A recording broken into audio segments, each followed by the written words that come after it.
teman-teman, perkenalkan nama saya Ansel Olga Sarihima, saya dari kelas 10A. Jadi di video kali ini saya akan menjelaskan tentang biografi.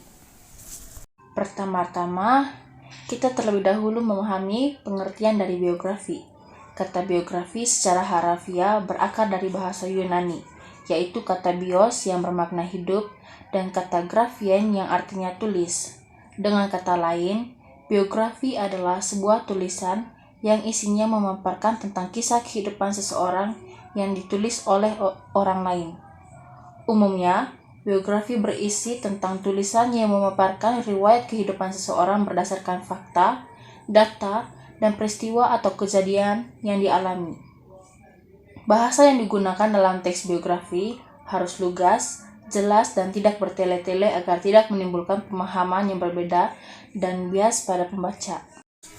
Untuk memahami sebuah teks biografi, kita perlu memahami ide pokok. Ide pokok merupakan sebuah topik yang menjadi pokok atau inti pengembangan suatu paragraf.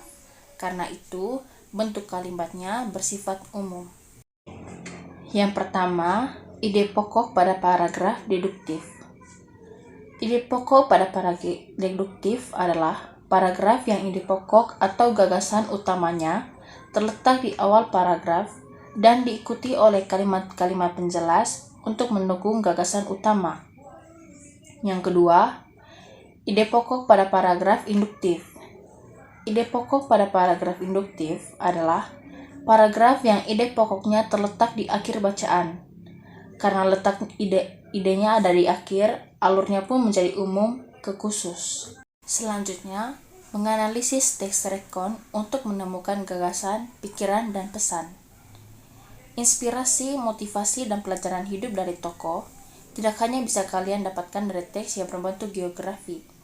Akan tetapi, kita juga bisa menemukan dalam bentuk teks rekon.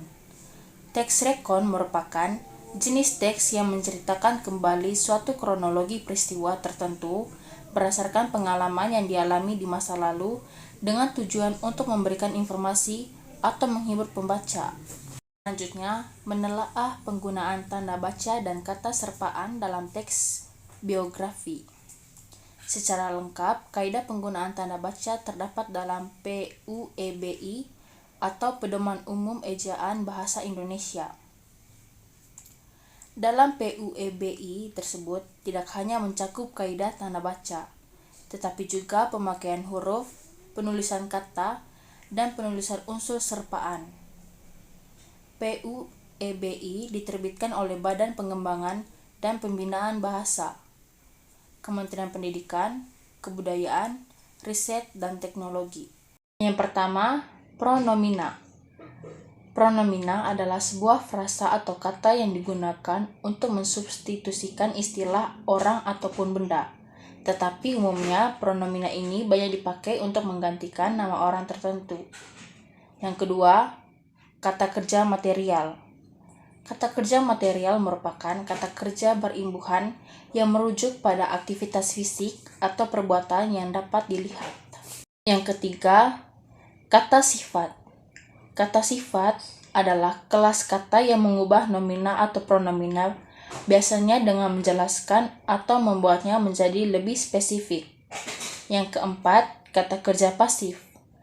Kata kerja pasif adalah bentuk kata kerja yang subjeknya dikenai suatu pekerjaan atau penderitaan dari suatu tindakan. Yang kelima, kata kerja aktivitas mental. Kata kerja aktivitas mental merupakan jenis kata kerja yang mengutarakan suatu respons atau suatu individu terhadap sebuah sikap, kondisi, atau pengalaman tertentu. Yang keenam, kata-kata penanda urutan waktu. Kata-kata penanda urutan waktu terdiri atas hubungan atau konjuksi, kata depan atau preposisi, dan kata benda atau nomina yang berkenan dengan urutan waktu atau kronologis. Selanjutnya, mempresentasikan teks biografi. Yang pertama, kuasai dan pahami materi dengan baik. Hal ini adalah dasar untuk membawakan presentasi yang baik.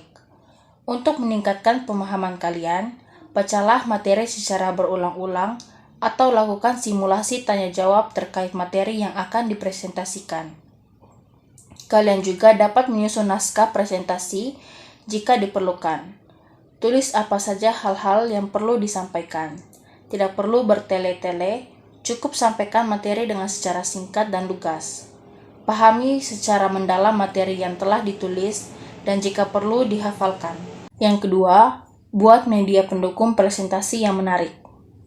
Presentasi yang baik tentu tidak hanya mengandalkan kekuatan suara atau pembicara. Dalam hal ini, presentasi kalian memerlukan media lain yang dapat memperjelas pesan atau informasi yang kalian sampaikan. Media yang digunakan adalah PowerPoint, poster, video, gambar, alat peraga, dan lain sebagainya. Untuk penyusunan media agar dibuat semenarik mungkin dengan desain yang tepat, teks sesuai, warna yang pas, serta bentuk yang cocok. Yang ketiga, kenali tempat presentasi, alat pendukung, dan audiensi.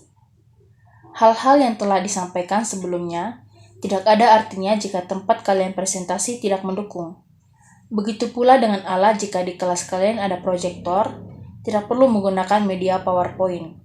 Mengenali pemirsa atau orang-orang yang akan menyaksikan presentasi kalian juga cukup penting. Presentasi hanya di depan teman-teman sekelas tentu berbeda dengan presentasi di depan kepala sekolah dan dewan guru. Yang keempat, lakukan simulasi presentasi. Simulasi merupakan latihan sebelum kalian tampil presentasi. Hal ini sangat bermanfaat sebagai sarana latihan kalian secara mental dan untuk melihat penggunaan waktu yang diperlukan saat presentasi. Semakin banyak melakukan simulasi, kalian akan menjadi semakin terbiasa, terlatih, dan dapat mengelola waktu dengan baik. Yang kelima, perhatikan kontak mata. Tatapan semua yang hadir secara bergantian.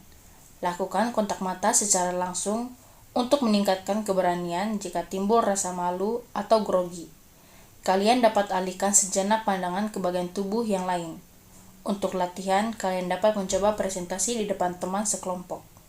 6. Perhatikan gerak tubuh dan ekspresi.